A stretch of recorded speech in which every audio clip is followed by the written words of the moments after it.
Thank you very much, Dr. Omar. I think all of you have enjoyed very much the journey of IMA Meerut branch from 1913 to 2013. In addition to the social and academic activities, IMA Meerut branch is conducting a lot of community services. The services have been described by Dr. Tomar to you as well. I know we are all waiting very eagerly for our chief guest, Dr. Kalam Sahab, but I am sure we will be equally delighted to know something about his childhood, his education, his career and achievements. For this, we have to depend on our colleague, Dr. Mrs. Anita Pandey, who has procured these precious details from various sources for last few months. I will request Dr. Anita Pandey to please enlighten the audience with your knowledge about Dr.A.P.J. Abdul Kalam. Dr. Anita Pandey, please. Thank you.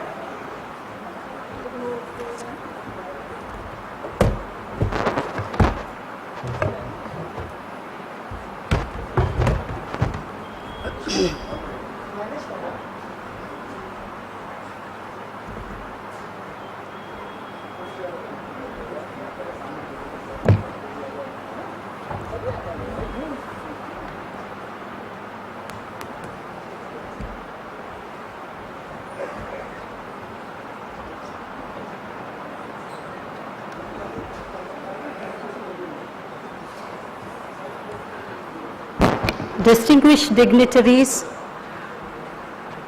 ladies and gentlemen, and my dear students, a good afternoon to everyone. Our distinguished guest, Dr. A.P.J. Abdul Kalam, needs no introduction. Nevertheless, I will take you on a brief journey through the events in his life. Abul Pakir Jainulabuddin Abdul Kalam, usually referred to as A.P.J. Abdul Kalam, was born on 15th October 1931 to Jainulabuddin, a boat owner, and Ashiamma, a housewife at Rameswaram, Tamil Nadu. He came from a modest background and started working at an early age to supplement his family's income. This is his house in Rameswaram.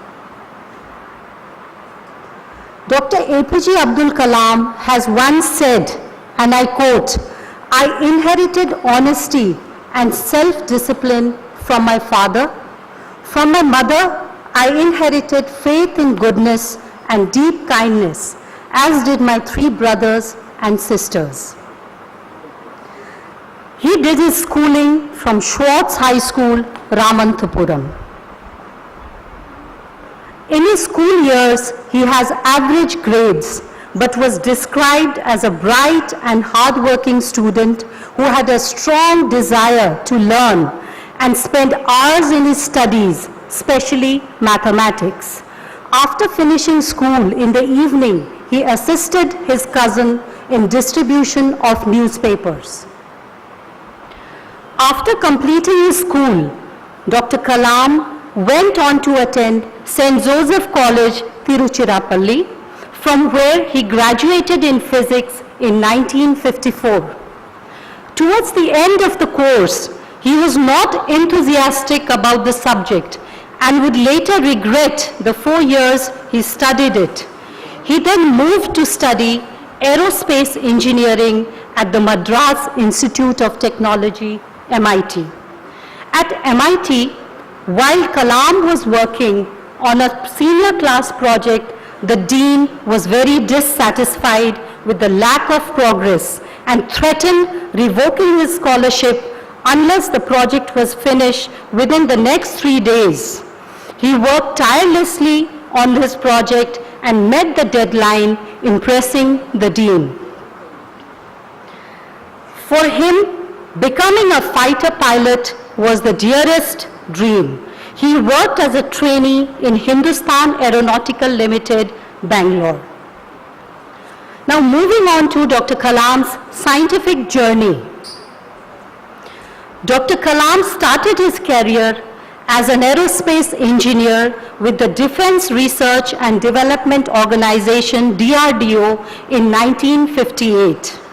He started his career by designing a small helicopter for the Indian Army, but remained unconvinced with the choice of his job at DRDO. In 1969, Dr. Kalam was transferred to the Indian Space Research Organization, ISRO.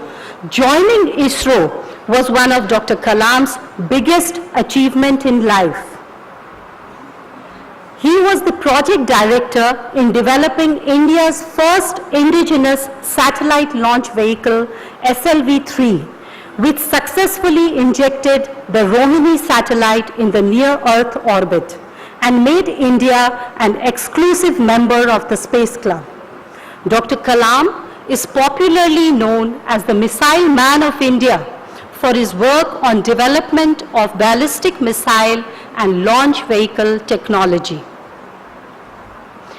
As a very humble man working at ISRO, he once said, "This was my first stage in which I learned leadership from three great leaders, teachers, Dr. Vikram Sarabhai, Professor Satish Dhawan, and Dr. Brahm Prakash. This was the time of learning and acquisition of knowledge for me." He was responsible for the development of Agni and Prithvi missiles. He was catalytic in the Pokhran II nuclear test in collaboration with Department of Atomic Energy, which made India a nuclear weapon state.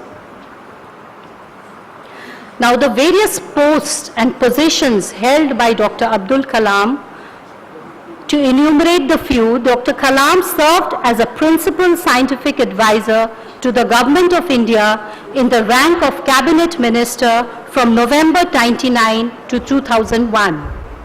He was also the chairman ex officio of the Scientific Advisory Committee to the Cabinet and piloted India Millennium Mission 2020. His academic interest made him take up the post of Professor, Technology and Societal Transformation at Anna University, Chennai in 2001. On 25th July 2002, Dr. Kalam became the 11th President of India. Dr. Kalam sought the ways of science and technology to transform India into a developed country by 2020. He is considered as a leading progressive mentor, innovator, and visionary in India. His mission is to ignite the young minds for national development by meeting students across the country. Now, ladies and gentlemen, all of us will be waiting to know few things about his personal life. So I will just take you through some interesting facts about Dr. Abdul Kalam's personal life. He begins his day by reading from Bhagavad Gita. In most of his speeches, he quotes from Tirukkural. It is a collection of verses of Tamil poet Thiruvalluvar. Dr. Kalam observes strict personal discipline, practicing vegetarianism, teetotalism, and celibacy. This is his rarest photograph where he is playing the Rudra Veera. He works for about 18 hours a day. He took leave just twice when his parents died. And as president, he donated his income from his first 10 months in the office of the NGO created and managed by Mata Amritanandamai. He has received various national and international awards in his lifetime. Dr. Kalam has received honorary doctorates from about 40 universities all over the world. The Government of India has honored him with Padma Bhushan in 1981 and Padma Vibhushan in 1990 for his work with ISRO and DRDO. The Bharat Ratna in 1997 for immense contribution to the scientific research and modernization of defense technology in India. There are various long lists of achievements, but there are few which I want to mention. One of them is United Nations Organization has declared October 15th, Dr. A.P.J. Abdul Kalam's birthday, as the World Students' Day. And you'll also be interesting to know that in spite of his age, he was nominated for MTV Youth Icon of the Year award twice, one in 2003 and the other in 2006. Dr. A.P.J. Abdul Kalam is known as the king of many firsts. In 2004, Dr. Kalam took his lectures to the world's highest battlefield, the Siachen Glacier. In 2006, Dr. Abdul Kalam became the country's first president to undertake an undersea journey on the INS Sindhu Rakshak from the Visakhapatnam Naval Dockyard. The first president to undertake a sortie in a fighter aircraft, a Sukhoi 30 Mk1.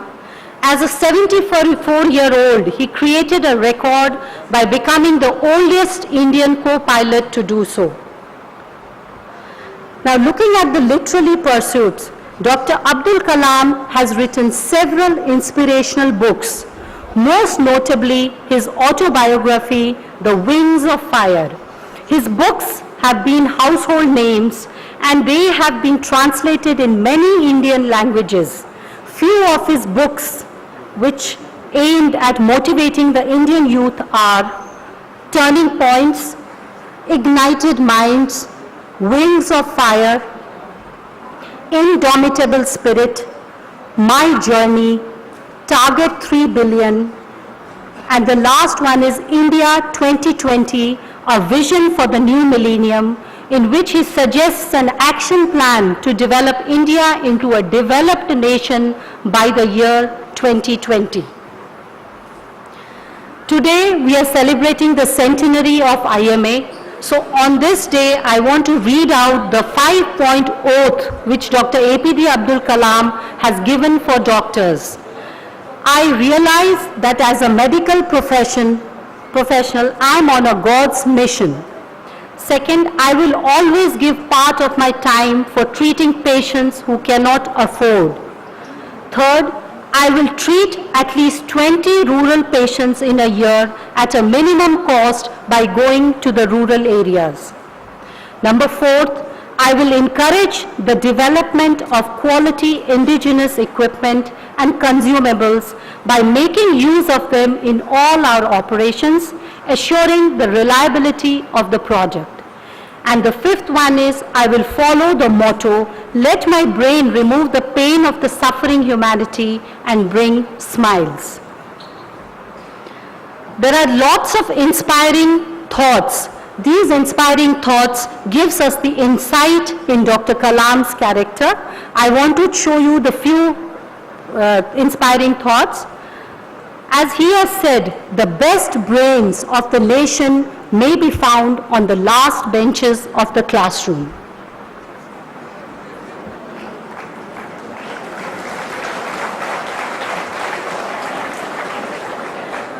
Second is, it's equally good, dreams is not what you see in sleep. It is the thing which should not let you sleep.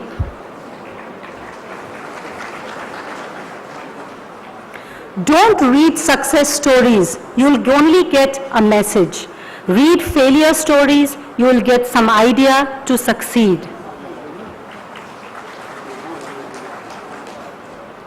When you speak